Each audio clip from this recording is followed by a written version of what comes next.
Hora H do Agro. Oferecimento Ihara. Agricultura é a nossa vida. Ihara. Consórcio Magi, Volkswagen Caminhões e Ônibus.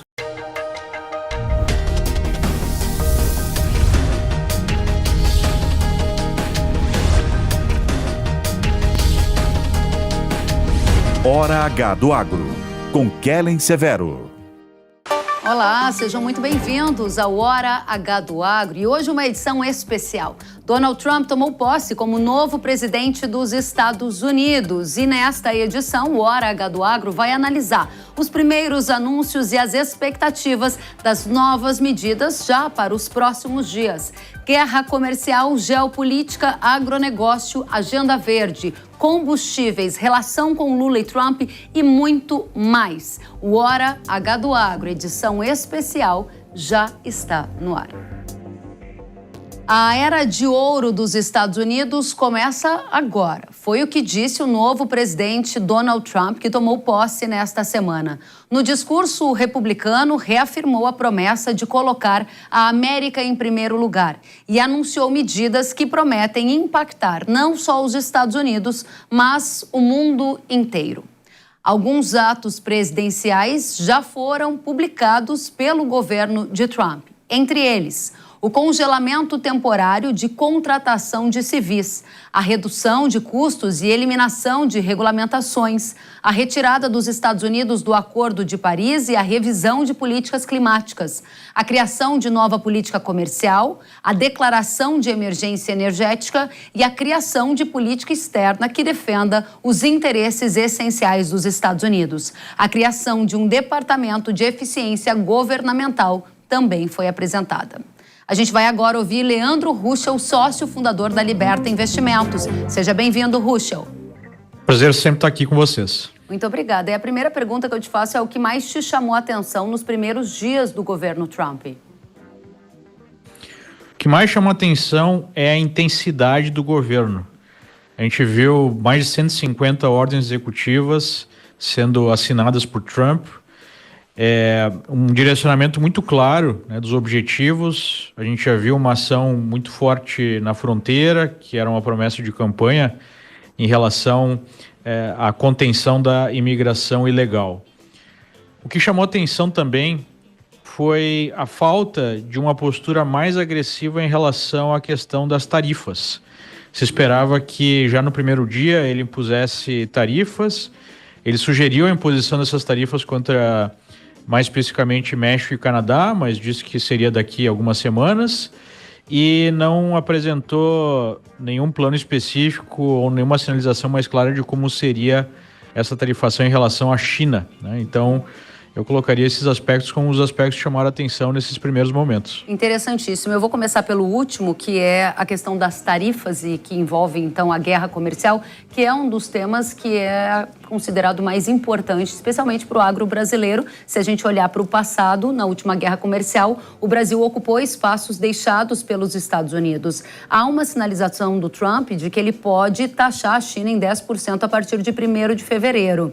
É uma taxação bem inferior ao do que ele anunciou antes da posse. Você acredita nessa taxação de 10%? Será superior a isso? Que pistas você tem sobre qual vai ser o modelo dessa guerra comercial? Então, me parece que as taxações são utilizadas como uma alavanca de negociação para se chegar a termos mais interessantes sem precisar impor tarifas altas, né?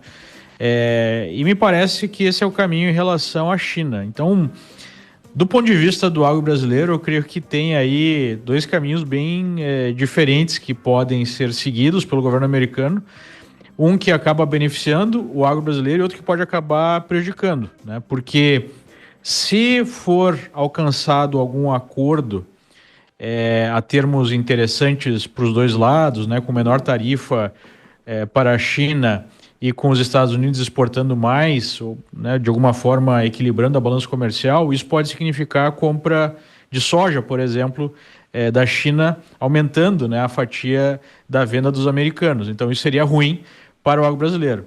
Por outro lado, se não se alcança algum acordo nesse sentido e o Trump venha a impor mais tarifas, isso pode gerar um corte de compras de soja e outros produtos por parte dos chineses. Então, eu creio que é um momento de bastante incerteza. Eu não sei exatamente qual será o caminho. Há uma série de boatos sobre a possibilidade, de fato, do Trump chegar a um nível de acordo sem precedentes com a China, o que seria uma grande surpresa, né? Então, isso é uma coisa que está rolando em Washington no momento. Já ouvi de duas fontes diferentes, mas é difícil saber, né? Porque essas negociações são bastante complexas. A gente sabe que há muito tempo os americanos tentam algo desse tipo. Há uma desconfiança mútua. Então, a gente vai ter que esperar para ver. Não tem como ter certeza até o momento. Interessantíssimo o que você nos chama a atenção já nesse programa especial de análise do governo Trump dos primeiros dias, é que enquanto a maioria olha para guerra comercial com foco em qual o percentual de tarifas que pode incidir, por exemplo, sobre a China, você, pelo menos na sua fala recente, 2 vezes citou a palavra acordo, mostrando para a gente uma outra direção. Enquanto todo mundo espera para ver qual vai ser o volume de taxa adicional, você está dizendo que pode haver uma surpresa e rolar um acordo para beneficiar essa relação Estados Unidos e China. Esse acordo, você acha que envolveria de forma mais direta, além da soja que você citou, outros produtos da pauta agropecuária, se ele acontecer? Eu creio que se esse acordo acontecer, vai ser um acordo amplo, né? E deve envolver toda a lógica de transações entre os Estados Unidos e a China. E mais, né? Um acordo que envolva questões geopolíticas. Em 2 oportunidades, algo chamou minha atenção, em que Trump foi instado a falar sobre o conflito da Rússia com a Ucrânia. As últimas 2 vezes que ele postou sobre isso, ele falou sobre a importância de trazer a China para a mesa e a China ajudar a alcançar alguma solução. Parece que há também um respeito mútuo entre o Trump e o líder chinês, né, o ditador aí, o Xi Jinping. Isso pode ser utilizado para se buscar algum acordo, né? A gente sabe que as relações entre países dependem também das relações entre os líderes desses países. Então eu não ficaria surpreso se acontecer um acordo em maior escala que envolva mais aspectos, além de toda a pauta comercial dos 2 países, as questões geopolíticas que são as mais urgentes no momento. Interessantíssimo. Eu estava buscando aqui uma informação sobre as últimas declarações de Trump em Davos, que vão na linha do que você acabou de nos falar sobre um insight, né, de que podemos ser surpreendidos com um acordo mais amplo entre China e Estados Unidos, ao contrário de uma guerra comercial de ampla dimensão, é o que você nos traz de informações direto dos Estados Unidos. Ruschel, avante para pauta de dólar. Nesta semana a gente viu a moeda norte-americana ficar abaixo de 6, algo que aqui no Brasil a gente não via no mercado há algum tempo. O que isso significa? Tem correlação direta com a gestão de Trump? Eu creio que isso deriva de uma agenda interna e de uma agenda externa. Uma agenda interna é a percepção do mercado que existe uma chance crescente do Lula não se reeleger ou até mesmo nem mesmo buscar a reeleição, né? O próprio Lula disse isso numa conversa com ministros, mas há uma percepção de que a popularidade do governo vai piorando, a expectativa é de alguma recessão, né, nos próximos 2 anos, o que diminuiria muito as chances da manutenção desse governo. Então, me parece que o mercado não tem mais uma perspectiva de contar com esse governo para fazer uma reforma minimamente pragmática em termos de contas públicas, né, na questão fiscal, e a expectativa passa a ser a troca de governo, né? A gente vê isso pelas curvas de juros, pela expectativa de inflação, porque se houvesse de fato a expectativa de manutenção desse governo nos termos que ele tem lidado, especialmente com os gastos públicos, eu observaria um aumento da expectativa de inflação, né, na perpetuidade, né, por um prazo maior. E isso não está acontecendo. Então, o crescimento da expectativa de mudança de governo acaba gerando no mercado um certo otimismo, né, o que acaba refletindo uma queda do dólar. Mas isso... Para compor a... Pois não, por favor. Para compor a isso, tem a questão externa, só para finalizar, que é essa surpresa positiva em relação ao governo Trump de um nível menos agressivo de busca de imposição de tarifas e de guerra comercial. Como o dólar havia se valorizado muito, não só, né, contra o real, mas contra várias outras moedas, apesar do real ter sofrido mais por questões domésticas, isso acaba gerando uma certa movimentação contrária, né, uma certa realização de lucros nesse trade aí a favor do dólar, que acaba ajudando a valorizar um pouco o real, né? Então, acho que esses são os dois principais fatores. Você colocou fator externo, fator interno, e aí a minha pergunta ainda sobre fator interno relacionado a dólar nessa nova era Trump, você diz que o mercado já sinaliza para uma eventual descontinuidade da gestão PT no Brasil para as próximas eleições. Mas antes de melhorar, não vai piorar muito? O dólar não deveria então continuar acima de 6? Então, o mercado ele vai precificando curto prazo e longo prazo, né? É claro que no curto prazo o grande stress veio, digamos assim, do desmonte de apostas de que poderia haver alguma reforma fiscal mais profunda. Aí veio aquela declaração do Haddad, né, de que iria, na verdade, se cortar imposto de renda para quem ganha menos de R$5.000, e aí o mercado percebeu que, de fato, o governo vai apostar todas as fichas numa agenda fiscal eleitoreira, né? Isso gerou aquele spike do dólar, mas o mercado vai também precificando as expectativas de longo prazo. Então, já está no preço, na minha opinião, uma situação da maneira que ela se apresenta, né? O que vai fazer preço agora é uma mudança de expectativa.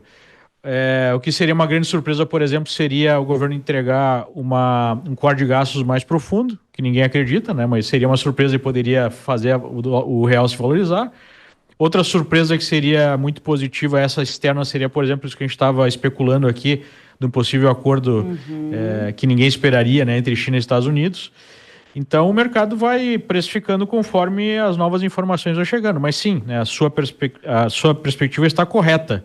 Acho que no mercado também é considerado como certo que a economia brasileira vai pelo menos desacelerar nos próximos 2 anos. Muito bem. E a possibilidade até de vir alguma recessão dependendo do cenário externo.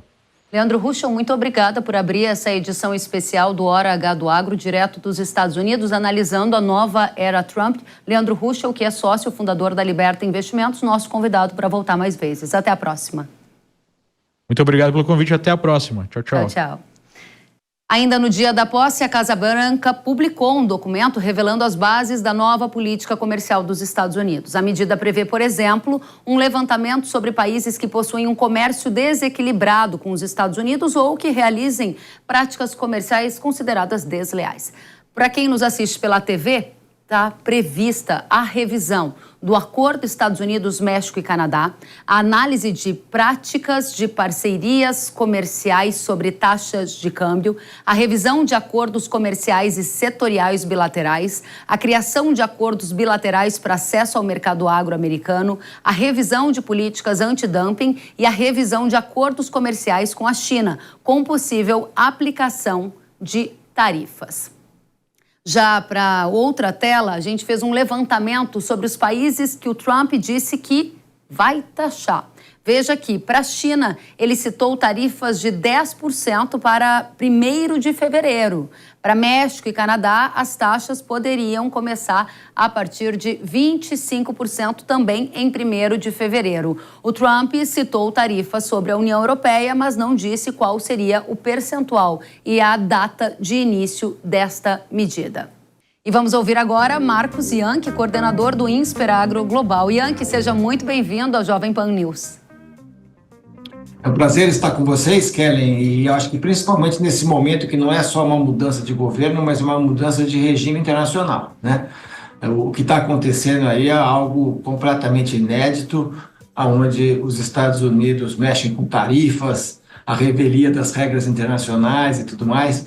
E eu acho que é realmente algo muito importante que está acontecendo para a gente analisar aqui. Interessante. Vamos começar já com as análises que competem diretamente ao agro, ou seja, impactos mais diretamente relacionados na parte de tarifas, a chamada guerra comercial.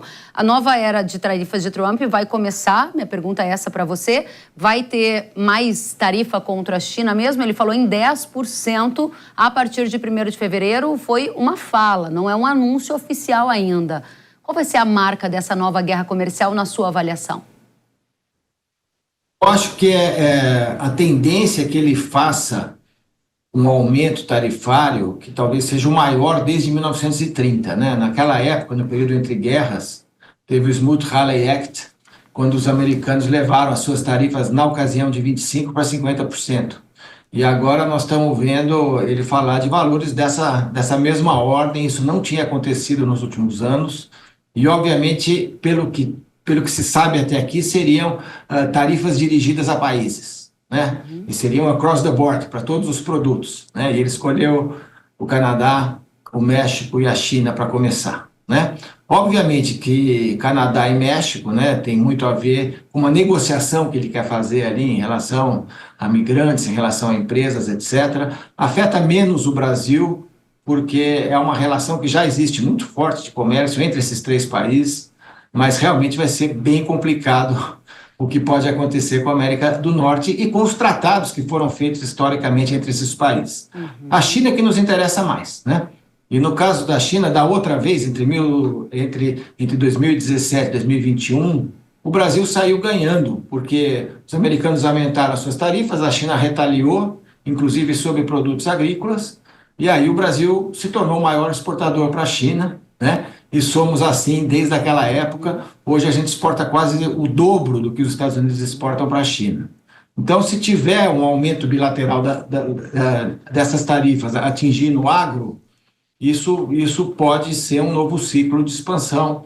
Eu não vejo tanto na soja, né, porque eu acho que a soja hoje já tem um equilíbrio muito favorável ao Brasil, mas pode beneficiar o milho, pode beneficiar carnes, pode beneficiar algodão e outros produtos, né? E vamos ver o que vai acontecer. Mas o que eu fico muito assustado é que é um processo agora que atinge muitos outros países e pode virar uma nova espiral de protecionismo pelo mundo afora, e isso não é desejável. Muito bem. Se a gente tiver aumentos das tarifas em todas as áreas, isso é muito ruim para o mundo. Perfeito. Aqui, voltando a alguns pontos, Ian, a gente está fazendo uma edição especial, ouvindo diferentes ideias, vozes, e cabe aqui um questionamento a você. Você disse que a sua expectativa é que essa guerra comercial possa atingir patamares de tarifas, pelo menos semelhantes à década de 30, seriam os maiores, entre os maiores da história dos Estados Unidos. Sob efeito colateral, a gente teria uma expansão potencial de exportações do agro do Brasil para a China, para milho, para carnes, para algodão. Vou colocar uma reflexão para a gente na mesa. O profissional que nos antecedeu, Ruschel, que fica nos Estados Unidos, disse que ouviu de duas fontes em Washington que há um caminho para a tentativa de um acordo entre China e Estados Unidos, o que seria completamente contrário daquilo que a maioria está esperando, que seria uma guerra comercial mais intensa. Isso faz sentido na sua avaliação? Bom, eu acho que, em primeiro lugar, realmente é uma mudança muito grande dos Estados Unidos, como você disse. Nos anos 30 teve essa espiral protecionista, depois os americanos ficaram extremamente liberais, reduziram muito as suas tarifas e agora voltam a patamares históricos. Esse é um risco global. O que pode acontecer aí realmente é uma negociação com a China mais específica, mas eu não acho que ela vai ser rápida, não. Ela vai ser extremamente complicada e ela pode resultar numa configuração contra o Brasil no agronegócio, né? Porque, obviamente, que se essa guerra comercial se recrudesce e afeta o comércio lá dos dois países, e os dois países caminham para um acordo comercial, um grande acordão, esse acordão pode levar à abertura de produtos americanos para a China, né? Então, eu fico bastante preocupado, porque eu acho que acordos comerciais discricionários contra outros países é algo que a legislação atual lá da OMC não permite, né, que sejam feitos. Mas o Trump está inaugurando um monte de coisa que ninguém nunca tinha falado antes, né? Ele tem falado de cotas, ele tem falado de um acordo específico com a Argentina, né? Então tem um monte de coisa aí que está acontecendo nesse momento que são novidades, né? Controle de volume, setores estratégicos que seriam mais protegidos, barganhas, reciprocidade, são coisas que ferem as regras internacionais que foram criadas desde 1947, com o antigo acordo do GATT, depois virou a OMC, e agora é uma espécie de lei da selva, é uma espécie de vale tudo, é uma espécie de lei lá do mais forte. Então a gente tem que tomar muito cuidado com esse tipo de acordo, mas eu não acho que isso vai sair tão rápido. Eu acho que vão sair tarifas também pelo lado chinês, E aí vai ter uma conversa que também deve envolver outras áreas, inclusive investimentos, tecnologia e outras coisas mais. Não é um negócio simples, é um mundo completamente diferente do que a gente tinha até agora, Kelly. Interessante. Vou resgatar algo que você disse sobre um eventual acordo, uma aproximação entre Estados Unidos e China, depois de algumas etapas de guerra comercial, que poderiam prejudicar o agro se esse estreitamento de relação acontecer. E aí você foi adiante e disse, também ouviu Trump falando sobre uma aproximação com a Argentina. E, de fato, o presidente da Argentina, o Javier Milei, disse que ele poderia tirar a Argentina do Mercosul se fosse necessário para fechar um acordo bilateral com os Estados Unidos. Nesta nova era que estamos iniciando, a ideologia vai ser um fator para aproximar países comercialmente? O que quer dizer? Estados Unidos mais próximo da Argentina, que é um competidor do agro brasileiro, e Estados Unidos mais distante do Brasil, em função da ideologia do Trump ser muito diferente da ideologia do presidente Lula? Eu acho que é o que está se desenhando, né? A gente já vinha falando do chamado nearshoring e do friendshoring, né? Que é você fazer negócio com aqueles que estão perto e fazer negócio com aqueles que são amigos ideológicos, né? É o que a gente está vendo, certo? A gente está vendo aí toda uma pressão na América do Norte que ninguém esperava, envolvendo também a Groenlândia e a questão lá do Panamá, mais a questão de México e de Canadá, né? E estamos vendo alguns insights sobre essa história lá do friendshoring, quer dizer, uma aproximação lá com o Milei, que levaria até a Argentina a pensar em sair lá do Mercosul e fazer um acordo direto com os Estados Unidos. É claro, vários países já fizeram acordos, o Chile tem acordos, o México e todos esses, né? Mas na hora que isso cria tarifas discriminatórias que ferem as regras internacionais até aqui, isso é muito preocupante, né? A Argentina é um concorrente do Brasil em quase tudo, né? Então, de repente, ela vai ter acessos aí privilegiados. A China talvez nos dê uma condição especial numa guerra comercial, mas é um mundo realmente que a gente não esperava, de bilateralidade, de reciprocidade, de realmente negociações caso a caso e produto a produto, né? Até eventualmente. Então, acho que é um mundo novo. É um mundo novo e não dá para dizer se isso vai ser bom ou ruim para a gente. Tem uma vantagem da América do Sul, é que a gente está longe das principais regiões de conflito do mundo, que agora são América do Norte, Europa e Rússia, né, China e o seu entorno, né? Então a gente realmente não é foco, não é alvo nesse momento das principais preocupações dos Estados Unidos. Mas a guerra comercial pode nos beneficiar ou nos prejudicar, dependendo de como ela for conduzida. Muito bem. Agora, olhando para anúncios ou falas do Trump desta semana, por exemplo, no que se refere a tarifas. A gente aqui já explorou a questão de Estados Unidos e China, benefícios e desafios para o agro nos diferentes cenários colocados. Vamos à frente olhar para México e Canadá. As tarifas que foram relatadas, anunciadas pelo Trump, ainda não oficialmente, mas ocorreram numa fala dele, é que pode chegar a 25%. Para esses dois países. E aí, a minha pergunta é, tem consequência para o agro? O agro pode aproveitar para se aproximar do México, para ter alguma relação com o Canadá? O que você está enxergando de efeito colateral se houver, de fato, essas taxas a partir de 1º de fevereiro? Olha, o que eu acho que existe em termos de agro é que Canadá e México são fornecedores dos Estados Unidos. A relação comercial entre esses três países é enorme.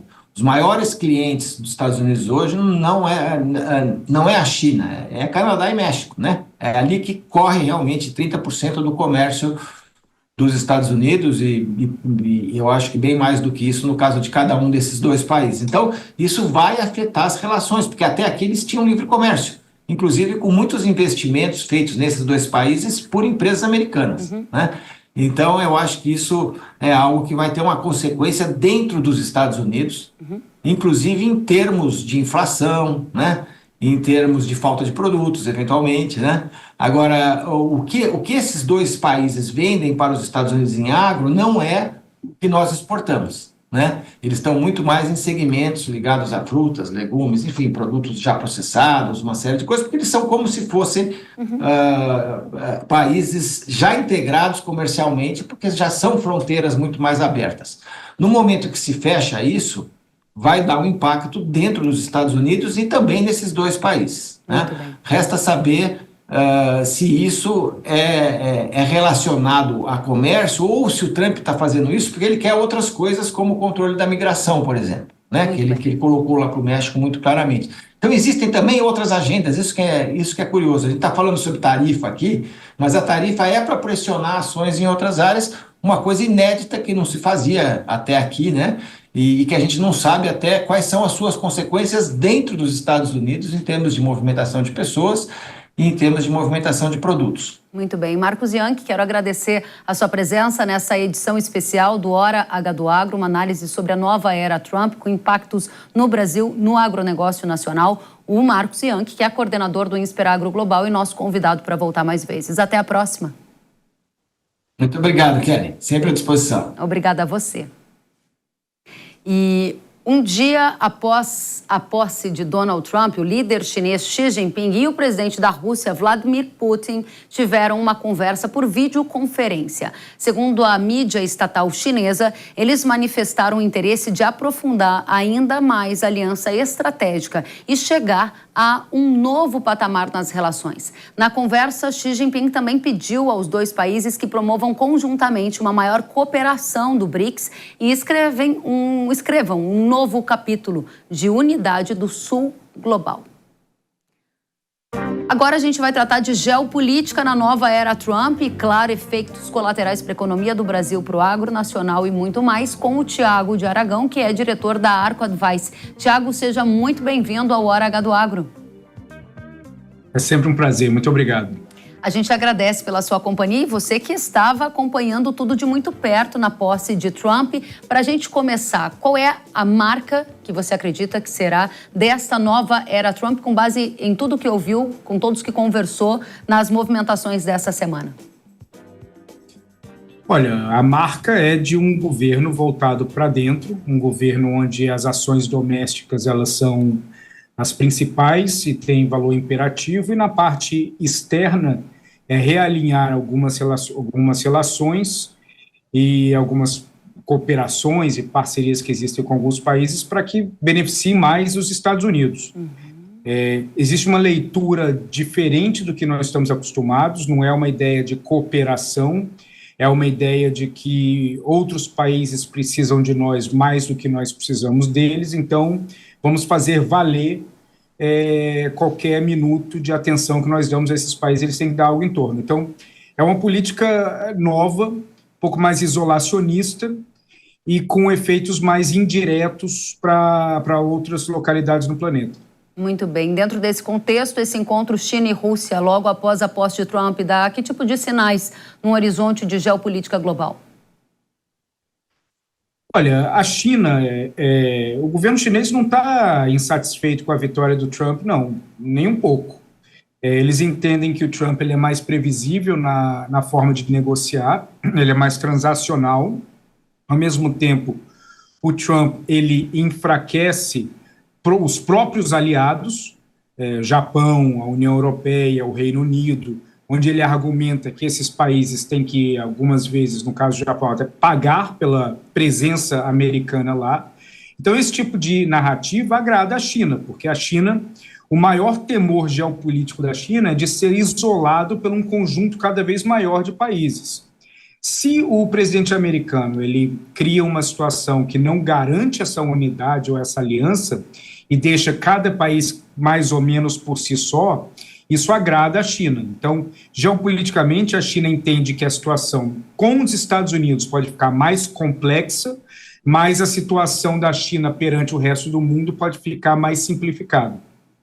Dentro deste contexto de a relação da China com o mundo ficar mais simplificada, como você lê a mensagem do Trump dizendo para a Rússia que ela tem 100 dias para acabar com a guerra na Ucrânia, inclusive fazendo uma ameaça a Putin de colocar tarifas e sanções caso isso não aconteça. Aí a gente avança para desdobramentos na guerra na Europa. Olha, esse tipo de anúncio não resolve muita coisa. Não vai fazer com que a Rússia acelere nada por conta de sanções. As sanções já estão aplicadas. Então, a Rússia ela já está aprendendo a sobreviver baixo sanções. quando ela aumenta o relacionamento com a China, que acaba compensando várias sanções, esse tipo de pressão do Trump tem um impacto zero. Esses 100 dias já era um prazo que já estava sendo tratado antes da vitória do Trump em termos nas tentativas de negociação entre terceiros, a Ucrânia e a Rússia. Já se falavam de 100 dias, já se falavam de maio, mais ou menos, um pouco mais. Então, ele não está trazendo nenhuma novidade, ele está embalando de uma forma diferente.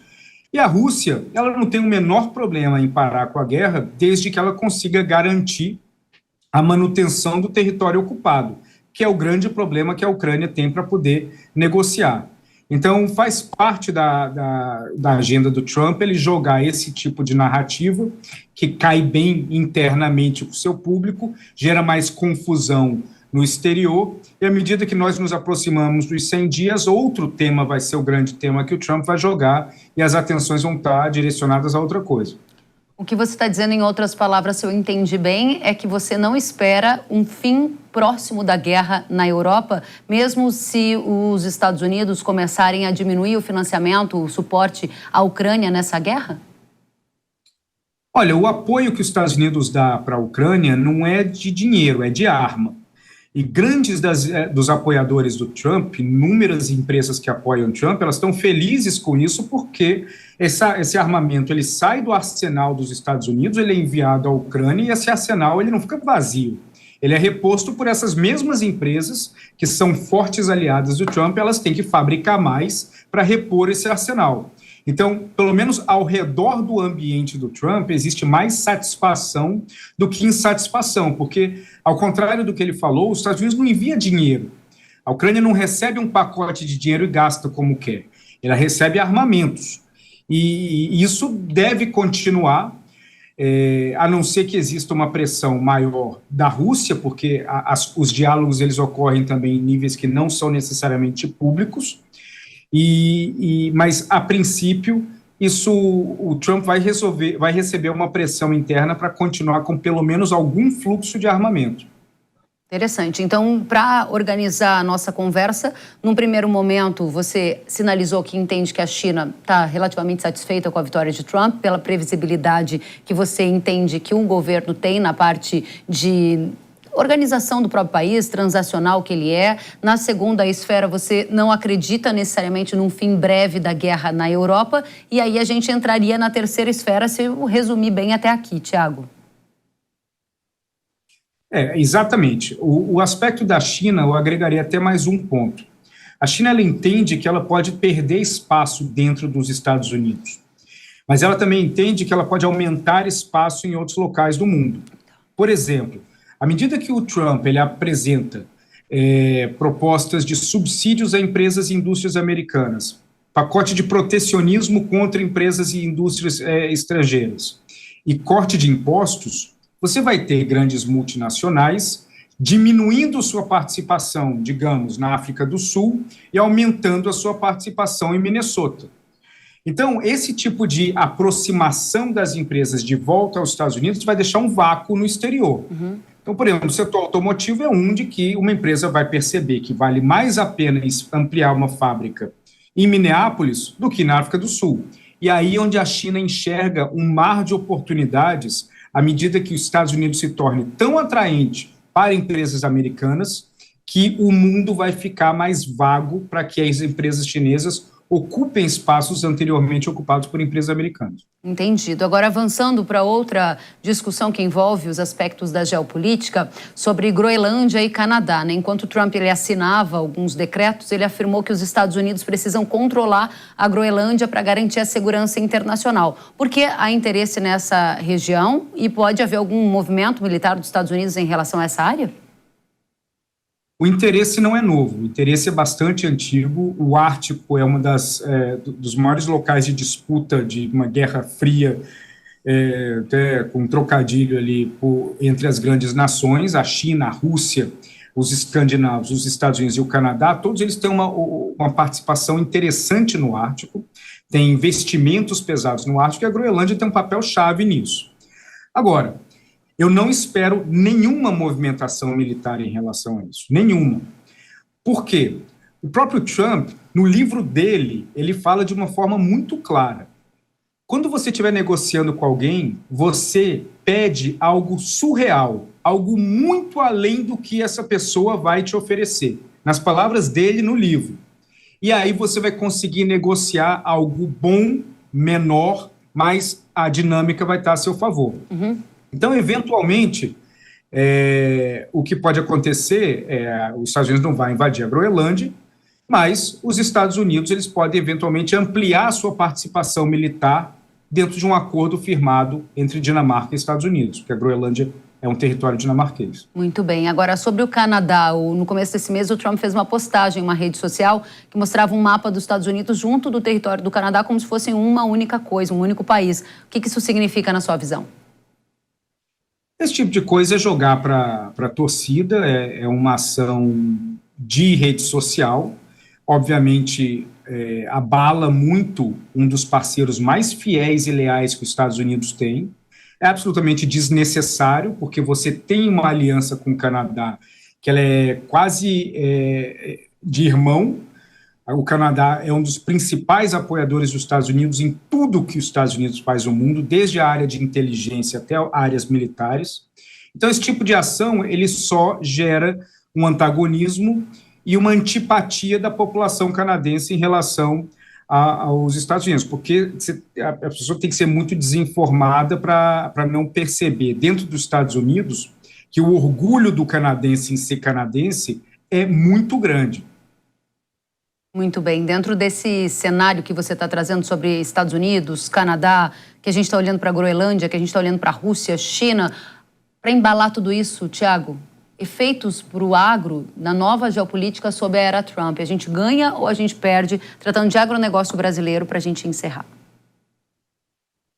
Olha, o Trump, ele, dependendo das políticas que ele está desenhando, se ele tiver uma política, se ele realmente cumprir o que ele fala, que é uma política de corte de impostos, de subsídios, de aumento de tarifas e de diminuição e de deportação de trabalhadores ilegais, o efeito disso é um efeito inflacionário. Isso gera inflação. Se isso gerar inflação, isso vai gerar um aumento na taxa de juros. Inflação nos Estados Unidos e aumento de taxa de juros nos Estados Unidos é um tema problemático para a economia global. Então, nesse aspecto, pode ser ruim para o Brasil. O Brasil não produz nada que é complementar dentro do agro aos Estados Unidos. Nós competimos muito com os Estados Unidos. O que vai acontecer é que, à medida que os Estados Unidos criar um antagonismo com México, com Brasil, com União Europeia, seja com quem for, a China vai se aproveitar dessa situação e vai ampliar as suas parcerias e o seu relacionamento com vários países, inclusive com o Brasil. Inclusive, existe conversas já em determinadas áreas do governo chinês sobre a possibilidade de aumentar a importação agrícola de alguns países-chave como resposta a determinadas ações que o governo Trump poderia ter. O Brasil pode estar nesse bolo, certamente. Então, isso colocaria o Brasil mais próximo da China do que dos Estados Unidos. Tiago de Aragão, diretor da Arco Advice, muito obrigada por participar conosco dessa edição especial do Hora H, cobrindo a nova era Trump. Volte sempre, é muito bem-vindo. Sempre um prazer, muito obrigado. Até a próxima. E depois do intervalo, você vai ver os impactos da nova era Trump em produtos do agro, como soja, milho, carne bovina e mais, os efeitos do novo plano de Trump nos preços de combustíveis aqui no Brasil. A gente volta já.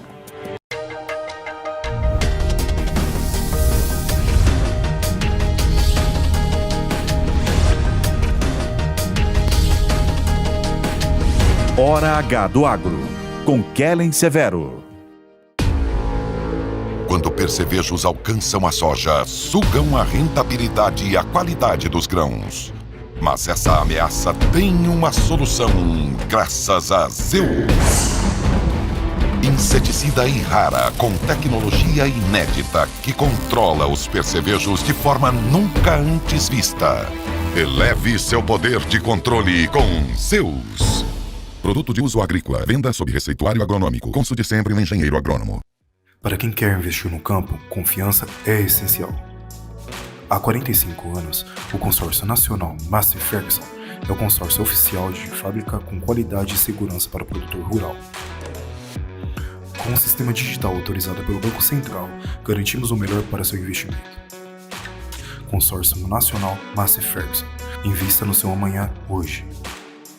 Acesse cnmf.com.br e simule agora. Quer aprender a vender online? Alavanque suas vendas em até 180% e transforme seu negócio com o curso Growth Marketing. Você vai aprender a usar as ferramentas que fazem os maiores negócios do mundo crescerem exponencialmente. Gustavo Hansel e Joabel Casper estão no mercado há 14 anos. Já auxiliaram mais de 1.800 clientes e agora vão ajudar você a atrair mais clientes, acelerar a área comercial e inovar no digital. Acesse newcursos.com.br e comece sua trilha rumo ao novo.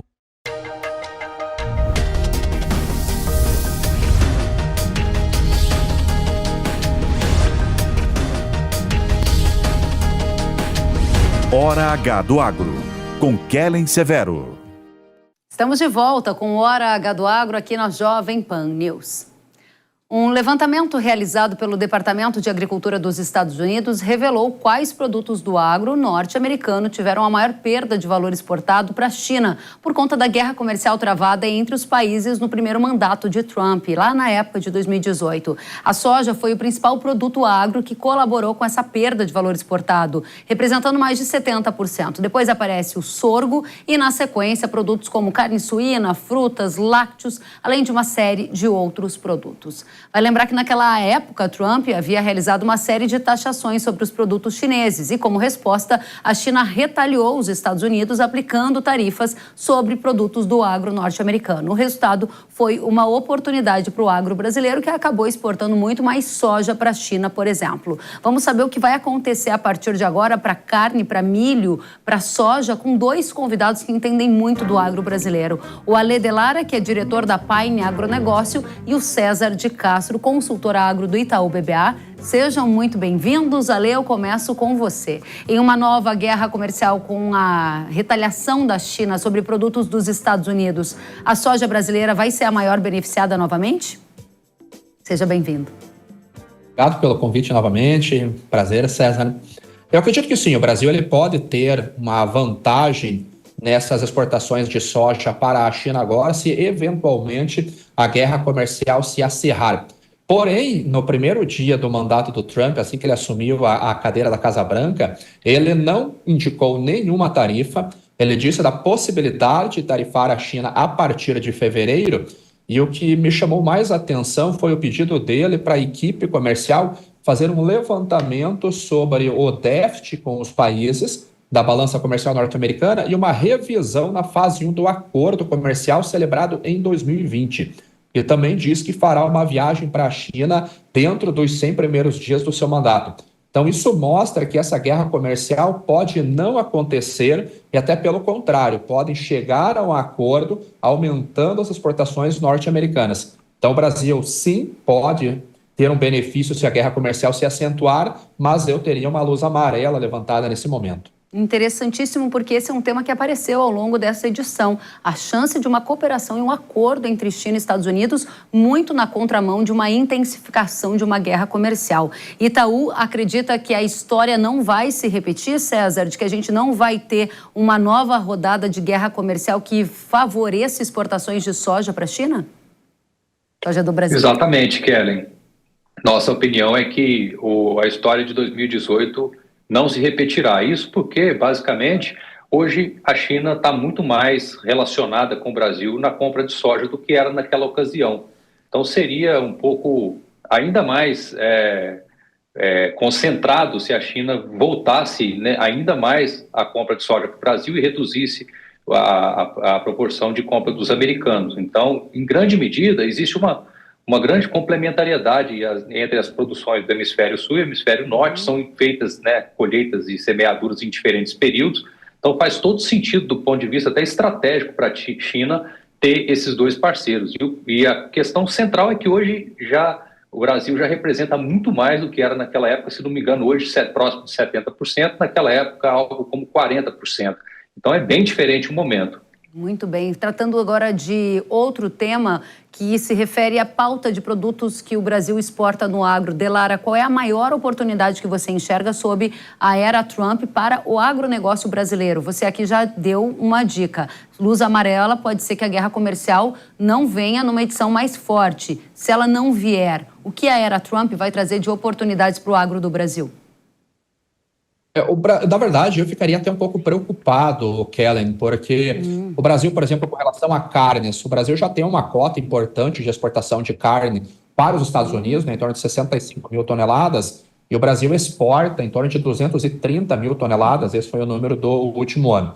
Já tentamos aumentar essa cota para 150 mil toneladas e não foi possível. Se o Trump resolve tarifar outros países, como ele prometeu, por exemplo, isso pode dificultar ainda mais as exportações nossas, visto que, claro, aquilo que excede a cota, nós já pagamos uma tarifa de mais de 26%. Um outro ponto que me traz preocupação foi a nomeação para a liderança do USDA, que foi a Brooke Rollins. Lá em 2008, a Brooke Rollins liderava uma agência, uma associação pró-petróleo, inclusive apoiou os esforços do governador do Texas, do Rick Perry, contra os mandatórios para mistura de biocombustível. Ela foi contra subsídios aos produtores rurais, dizendo que distorcia o mercado. Como líder do USDA agora, temos que ver qual que será a postura dela e se realmente ela terá uma postura mais pró-petróleo, que é o que o Trump quer.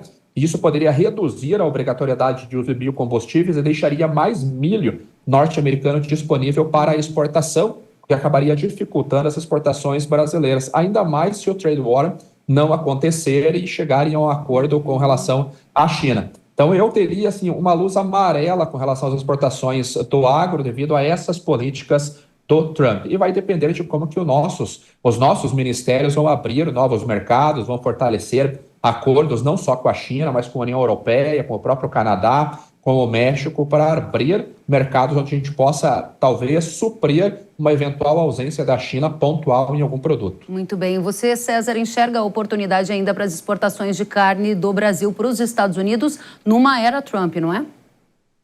Eu enxergo, Kellen. Eu acho que o contexto momentâneo, né, da pecuária americana, de redução da produção, o ciclo pecuário deles está diferente do nosso, né? Eles estão com uma previsão de menos produção de carne esse ano, próximo, esse ano de 25 e possivelmente 26 também. Então, isso sugere que o espaço do Brasil deveria pelo menos ser mantido, né? Faz bastante sentido pelo momento. Não creio que isso mudaria as forças, né, da pecuária americana. E, ainda que seja extra cota, é possível que esses volumes se mantenham. Então, não me surpreenderia um bloqueio nesse momento da pecuária americana, com a produção bastante baixa e os preços bem elevados. E o Brasil tem disponibilidade e é um dos poucos candidatos a poder apoiar a produção americana, né, que a carne bovina é bem importante lá para o consumidor. O Delara tratou de biocombustíveis. Qual é a sua visão sobre a política de biocombustíveis do Trump com efeitos ao agro do Brasil, César? Grandes impactos, né, podem vir, dado que o Trump tem esse viés bastante pró-fóssil, né, como o Ale comentou. Eu acho que um ponto bem importante, até mesmo antes de Trump assumir, é a questão, né, do desconforto dos americanos, né, com relação ao fluxo grande de importações, tanto de óleo de cozinha usado, basicamente da China, e sebo bovino, muito dele do Brasil. Então, há um certo desconforto. Eu acredito que, eventualmente, esses dois produtos possam ter muito mais dificuldade de continuar entrando nos Estados Unidos. É bom lembrar que esses produtos são utilizados para a produção de diesel renovável, eles têm uma pegada de carbono menor do que o óleo de milho, o óleo de soja. Então, isso poderia ocorrer até para favorecer um maior uso desses outros feedstocks. Muito bem, nós temos 1 minuto para encerrar, perguntas distintas para cada um. Ale Delara, qual é a movimentação, a tendência para o dólar na nova era Trump? Os primeiros dias mostraram um dólar abaixo de 6. É mais para cima ou mais para baixo a cotação?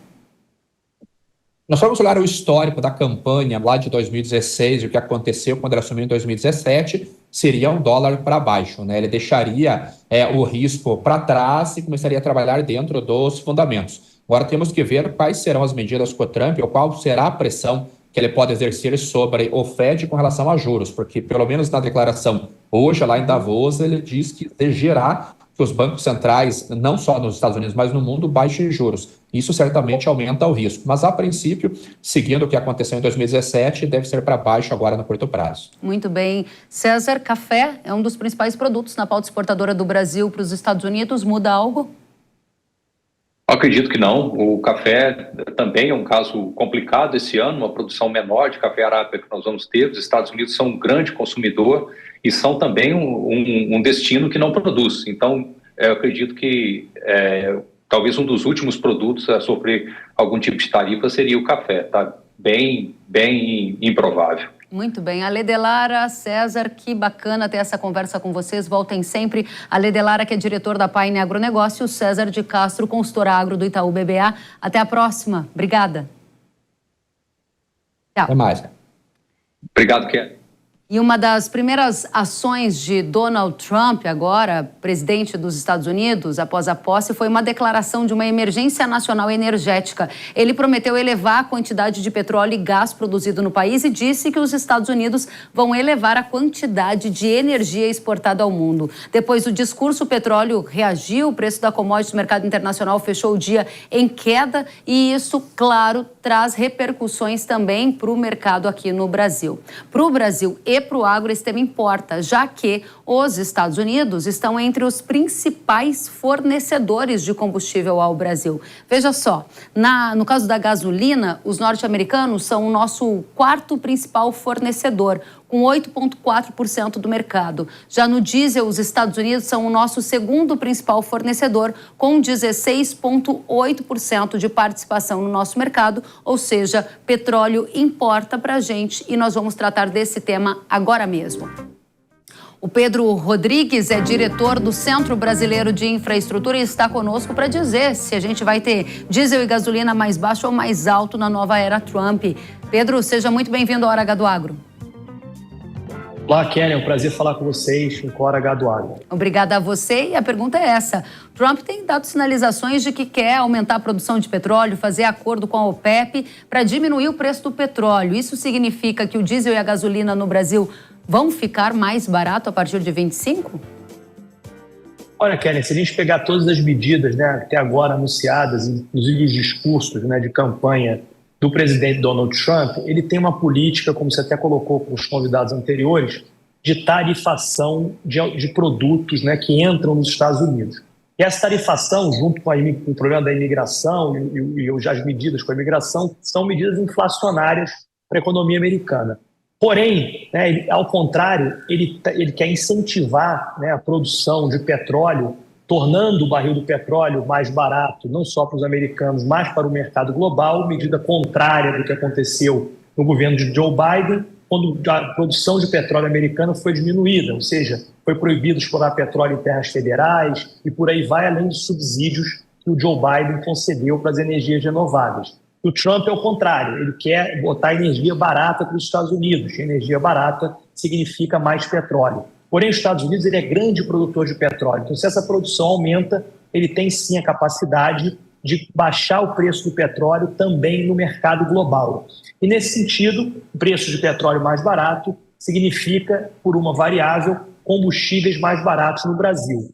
Porém, outra variável dos preços dos combustíveis, isso aqui é muito relevante, é o câmbio. Então, apesar do barril do petróleo ter uma tendência de queda nesse médio prazo por essas políticas do Donald Trump, a gente tem que olhar como a nossa moeda vai se comportar. Nesse momento, a nossa moeda está mais, a volatilidade e a causa do aumento, ela é muito mais interna do que externa, né? O Brasil está aí enfrentando problemas fiscais que têm causado desconfiança dos investidores e afugenta, né, a moeda norte-americana do nosso país, levando o câmbio aí a 6 ou andando próximo ou mais de 6. Então, essa equação entre preço do barril do petróleo e câmbio é que vai determinar o preço dos combustíveis nessa nova era Trump.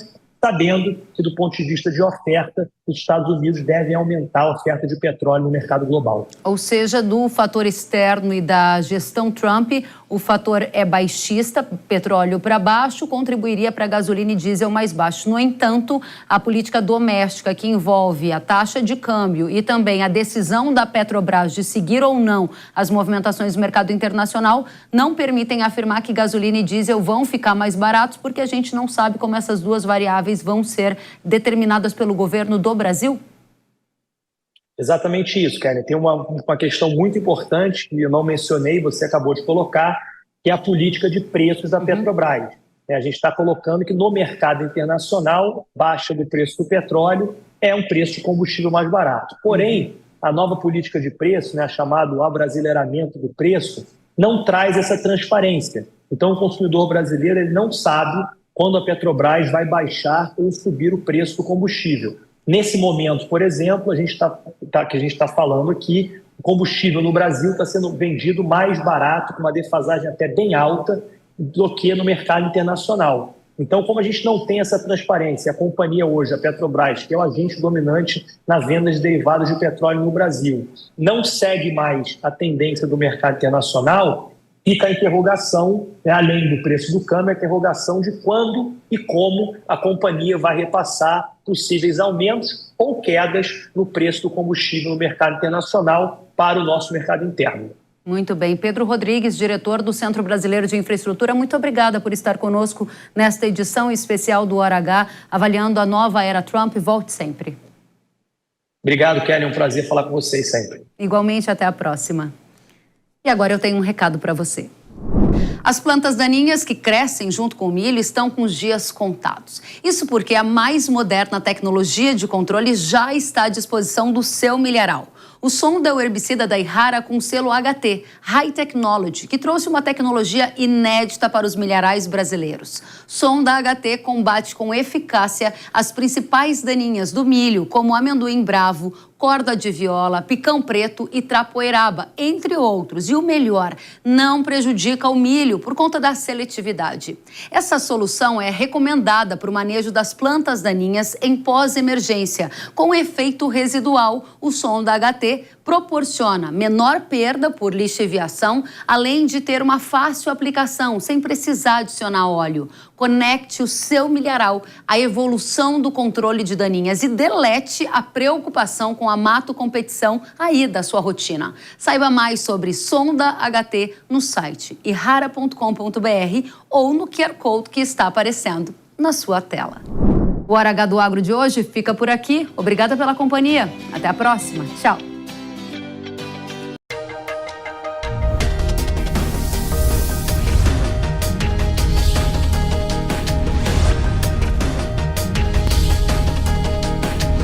Hora H do Agro, com Kellen Severo. Hora H do Agro. Oferecimento. Yara, agricultura é a nossa vida. Yara.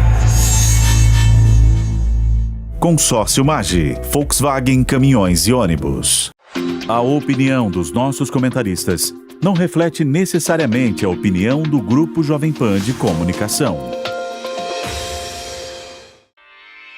Realização Jovem Pan News.